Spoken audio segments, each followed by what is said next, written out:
Right, so hello and welcome back to Books and Things and welcome to another video, and today I'm going to be doing my January wrap up and telling you about all the books that I read in the month of January.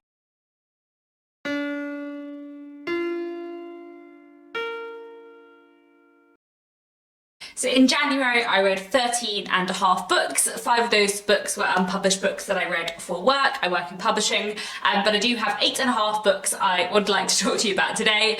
The half book is just a book that I'm halfway through and didn't quite manage to finish off by the end of January, but I thought I would mention it a little bit today as well, and then of course I will talk about it in my February wrap up when I get to that. So I also took part in January in the Past and Future Readathon, which was hosted by Emily from Novell Novels and Gemma from Read a Book Gem. I'll link all the details for that down below. I enjoyed taking part in it. I didn't get to read quite as much for it as I was intending to. I didn't get to quite a lot of the books on my TBR just because I've had quite a busy month in January. Regardless, I enjoyed taking part in that readathon and I do have quite a few books to talk to you about today. So to start off, as always, with the classics, in January I reread The Small House at Allington by Anthony Trollope, which was a buddy read with Marissa from Blatantly Bookish, whose channel I'll link down below. So this was my second reading of this book and it was her first reading of this book, so it was really fun to buddy read it and to hear all Marissa's theories of where the plot was going, and also to get a sense of how much she enjoyed it. And I'm so glad she enjoyed it because this is one of my absolute favourite books of all time. One of my favourite Victorian novels, probably my favourite novel by Anthony Trollope, who is a real favourite writer of mine, and it was just excellent and delightful to reread. So The Small House at Allington is the 5th book in the Barsetshire Chronicles. I would not recommend reading it unless you have read the 4 books that come before it in Anthony Trollope's Barsetshire Chronicles. I have done individual book reviews of all of that series, so I'll link that playlist down below. There are a series of interlinked novels, but I do think you get much more out of this book if you have read the previous books and encountered some of the characters before. So this book is set in the countryside in the village of Allington, and we're following a family, a mother and her 2 daughters, who live in the small house at Allington next door to the big house where the squire lives, and they are relations of the squire. And we're mostly following these 2 sisters, Lily and Belle Dale. Belle is sort of quieter and softer, and Lily wears her heart on her sleeve more, and we're following their romantic relationships really, but we're also following a few of the men who come into their lives, including one character called Johnny Eames, who is what Anthony Trollope describes as a hobbledehoy, a young man on the cusp of manhood who makes a lot of mistakes but you also really grow to love. I really love The Small House at Allington. I think it has such amazing characters. I love the plot of it so much, and I think the narrative arc and the ending is just amazing and just so perfect, and I just completely adore it. So it was really lovely to reread this one, and a perfect way to start off 2021. I'm also actually going to mention now the book that I am halfway through at the end of January, because that was actually another Anthony Trollope novel, The Kellys and the O'Kellys, which is one of his earlier works, which I am buddy reading with Jenny from Bookish Shenanigans. I am about halfway through. I haven't managed to get through it as quickly as I was intending to, but hopefully I'll finish it off in February, and I am quite enjoying it so far. Though not quite as much as quite a lot of other Anthony Trollope books that I've read. It is set in Ireland and it is following 2 families, the Kellys and the O'Kellys. The O'Kellys are a wealthy family and the Kellys are a much less wealthy family, and we're basically following the relationships between these families and within these families, especially 2 particular men, Lord Valentine, who is part of the O'Kelly family, and Martin Kelly, part of the Kelly family. Both of them have a sort of similar situation where they're engaged to a particular woman, but the relationship is sort of in jeopardy, and we're following those relationships.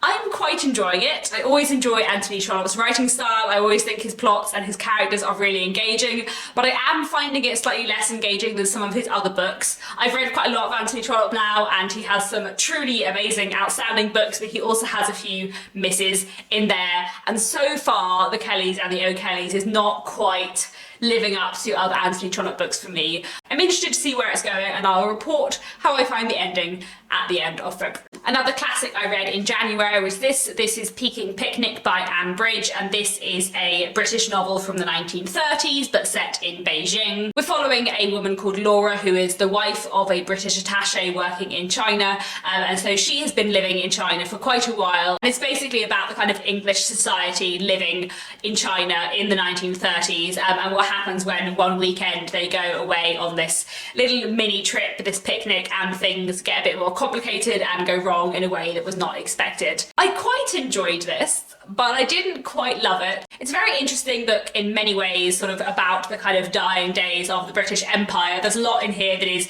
really interesting, and I do think some of the characterization is really good.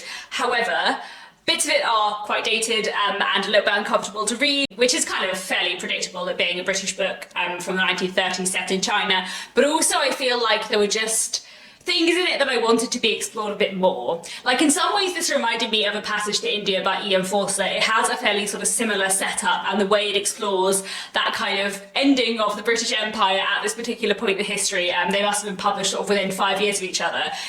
It's quite interesting, but this is not as well done as A Passage to India, and this is sort of more removed. I feel very much that this is a book about Westerners living in China at this time, not about a kind of clash between Western and Chinese cultures, which might have been more interesting. So I sort of found it very interesting in some ways, but in others I didn't completely love it. But I don't know. So I have mixed feelings. But anyway, moving on. I also read this month the Penguin Book of Japanese Short Stories. This is a Penguin Classics collection of various short stories from Japanese literature, mostly from the 20th century, but with a few 19th and 21st century stories. So I would say like the majority of short stories in here are classics, but there are some more modern short stories. There were some writers in here that I'd read things before, and quite a lot of new writers to me, which I really enjoyed. And it's just a really, really good anthology. It is separated by theme, which I quite liked, but there is also a list at the beginning of the stories in chronological order, so that you can read them in the order they were published and written if you'd rather. So my favourite section in the short story collection was the section on memory and nature, which consisted of lots of short stories about memory, and memory is one of my favourite themes in literature, so I really enjoyed that there was that specific section, and actually nearly all my favourite stories in the collection were from that section. So I really enjoyed this anthology. I would highly, highly recommend it. I think I would probably say I enjoyed nearly every story in here. There were one or two stories that didn't quite move me, but a lot of the stories in here were just fantastic. So it's definitely a collection I'd recommend. And I think it's quite a good starting place with Japanese literature as well. Like I said, there were several authors in here who I have read novels from before, but there were also quite a lot of writers mentioned who I've never heard of and who are quite new to me, where, you know, since reading this book, I've been looking up their novels and researching more about them. So I'm looking forward to reading more by quite a few authors from here in the future, and this was definitely a really good read. I also read Howl's Moving Castle by Diana Wynne Jones. This is a middle grade fiction book from the 1980s that I've been meaning to read for a while. This was quite an interesting reading experience for me because I've read several books by Diana Wynne Jones before, all of which I've really enjoyed, but I've also seen the film Howl's Moving Castle made by Studio Ghibli, which is one of my absolute favourite films of all time, and is quite different from this book in some ways, but also not necessarily different from it in the way that I was expecting it to be different from it. So this story, Howl's Moving Castle, is set in a fantasy world. We are following a young woman called Sophie who is turned into an old woman by a curse. And so she goes from sort of being 18 to looking like she's in her 90s. So she decides that in order to stop people finding out, she's going to run away from home, and she comes across this castle that moves through the landscape and just floats through the sky, and she manages to get into this castle where this wizard called Howl lives, and she persuades the fire demon who lives in the castle to let her in, and there she becomes the castle cleaning lady and gets to know Howl and Calcifer the fire demon and Howl's apprentice. It's very, very silly and very good fun in that way that I've come to expect from Diana Wynne Jones, which I really, really enjoy, with little twists and turns along the way that I really, really like. It was weird reading this book, loving the film of Howl's Moving Castle as much as I do, because they do have quite a lot of differences. The film of Howl's Moving Castle sort of has a different villain, and also the landscape and look of it, the aesthetics of it is very, very different. It's very steampunk, which this is not. But I still really enjoyed reading this book, and it was nice to I don't know, see a different side of it, I suppose. And I do always really enjoy Diana Wynne Jones' writing style. So yeah, highly enjoyed this. I do wonder where they got some of those ideas from for the film, but I still love the film and I still love the book, so there we go. Right at the beginning of January, I read Primeval and Other Times by Olga Tokarczuk. This book was translated from Polish by Antonia Lloyd-Jones, and it was quite an interesting read. It's basically a historical novel told in kind of little vignettes following this town Primeval from the kind of beginning of the 20th century through to much later on in the 20th century in Poland, looking at this place's experiences during the First World War, during the Second World War, through all the social changes that are going on in the 20th century. There are some things that I really liked about this. I think it really interestingly explored social change and also the ways in which life can become very abnormal but also go back to being normal and how weird that is. I feel like that was very interestingly explored in here, and it's quite a short book but it deals with a lot of social change, and that I think is quite impactful in itself. I also really enjoyed the structure of it. All those little vignettes I thought worked really well, but there was something about it that I didn't quite love, and I think it might just be the writing style, or that sometimes it felt like things were taken a little bit too far. And every now and then there's like a little hint of sort of magic realism stuff in here, which I didn't necessarily feel 100% worked for me. So it's a really interesting read and I'm glad I read it, but I'm not sure it's something that I would necessarily revisit. I also read 2 commercial women's fiction novels in January. The first one I read was Love in Lockdown by Chloe James. This is a rom-com set during the first lockdown in the UK last spring in kind of April and May, and it follows these 2 people who live in the same building. One of them lives in one flat and one of them lives in the flat above. They both have balconies, and one day out on their balconies they get talking and they get to know each other, and over the course of the lockdown they sort of get to know each other and fall in love while having never seen each other because they're just talking to each other on their balconies, one above the other. This was a really fun rom-com. It's very sweet with a lot of lovely little details, and I liked all the subplots as well. There's a lot about the kind of community and them both getting to know lots of other people who live in their building, which I really enjoyed. There was something like quite weird but also quite cathartic about reading something set during lockdown, because I feel like, you know, when I read contemporary literature at the moment, it doesn't feel contemporary because it's not actually reflective of the current situation in the world and in the country. But I feel like this felt very up to date in a way that was odd but also quite like relatable. So that was something I definitely enjoyed about it, and it was a really good fun read. I also read Queenie by Candice Carty-Williams. I'm so glad I finally got to this. I've been meaning to read it for ages and I really enjoyed it. This tells the story of Queenie, who is a young woman living in London, and everything is slightly falling apart for her. Her and her long-term boyfriend have gone on a break and they're not really sure how long it's going to last. She's struggling at work. We know that she has a very complicated relationship with her mum, and after her and Tom break up, she starts seeing the wrong people, sleeping with the wrong people, and everything kind of spirals a little bit out of control. I really enjoyed this. It's a really great book, wonderfully exploring mental illness and female friendship in that way that I really love it when commercial women's fiction does. That's one of my favourite things in commercial women's fiction. It really reminded me of Hot Mess by Lucy Vine, which I feel like I hear people talk about a lot less. So if you have read Queenie and really enjoyed it, you might also enjoy Hot Mess, which I feel looks similarly at mental health and kind of someone in their 20s feeling like they're slightly spiralling out of control and struggling to get back. And both Queenie and Hot Mess have that focus on kind of female friendships rather than on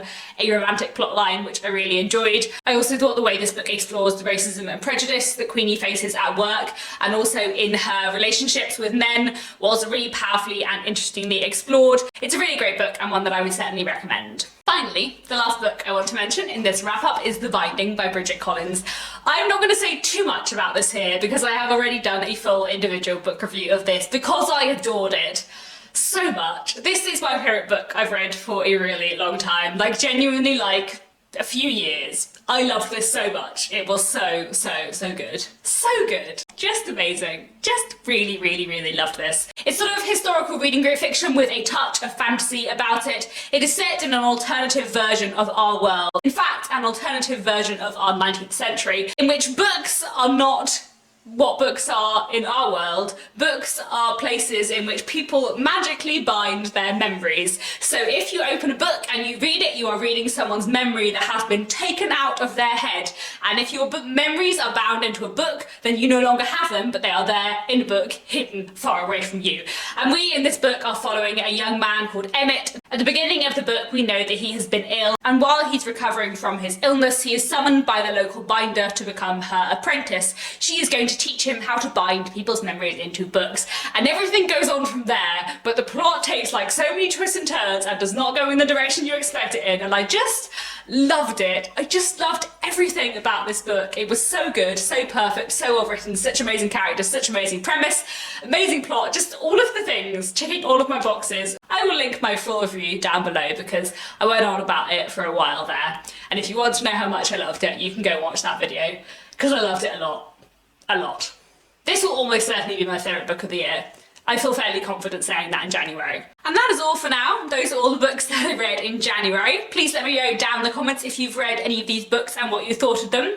As I mentioned at the beginning of the video, I've had quite a busy January at work, and I also had quite a busy February, so I'm hoping I will still be able to do 2 videos a week, but there might be 1 or 2 gaps in the next month or 2, just while things calm down at work. So do bear with me over the next few weeks. And that's all for now. Thank you very much for watching, and I'll be back very soon with another bookish video.